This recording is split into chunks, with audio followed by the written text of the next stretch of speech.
Mayong buntag mga igsoon o mga higala ko. Kumusta kamo? Kumusta ang inyong mga kinabuhi? Nganong kinahanglan gayod nga buhaton ang pagrespeto o pagtahod o pagsunod sa atong mga ginikanan? Adunay ikaduhang bugat nga rason nganong kinahanglan nato ning buhaton. Aron dili kita masilutan. Masilutan diha sa kaulawan ug masilutan diha sa kamatayon. Matud pa diha sa pulong sa Ginoo diha sa Deuteronomy kapitulo 21 bersikulo 18 ngadto 21.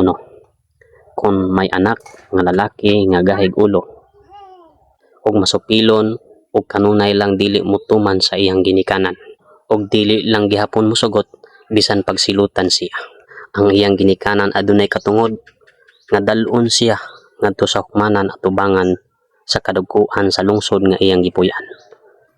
Unya suginlan niya ang mga kadagkuan sa iyang anak nga gahig ulo, masupilon, masukihon, palahubog ug dili mosugot kon sugoon. Unya batuon siya sa tanang lumulupyo sa syudad hangtod nga mamatay siya.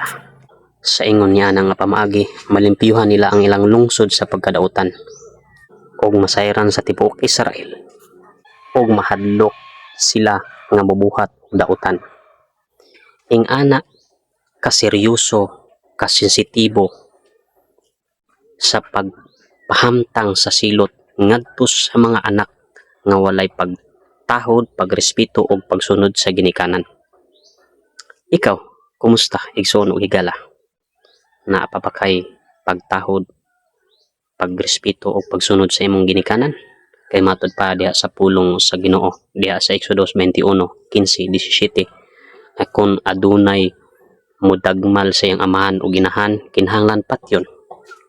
O kung adunay mutunglo sa iyang amahan o ginahan, kinahanglan patyon. Ing ana ka-istrikto o ing ana ka-seryoso kaniadto sa pagpahamtang og silot sa kaulawan ug sa kamatayon. Sa ato nga panahon karon, daghanang mga anak o mga kabatununan nga hilig og pamalikas ngadto sa iyang ginikanan, tunglohon, dagmalan, sumbagon, pasakitan ang ginikanan. Mga igsoon ug mga higala, atong batunan o seryosohon nato nga naatay pagkinabuhi sa pagtahod o pagrespeto o pagsunod sa atong ginikanan.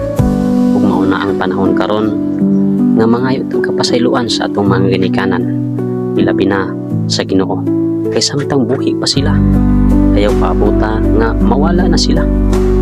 Dapat makasultitan nila o mapakita nato nga naatay paghigugma paagi sa pagrespeto ug pagsunod sa atong mga ginikanan.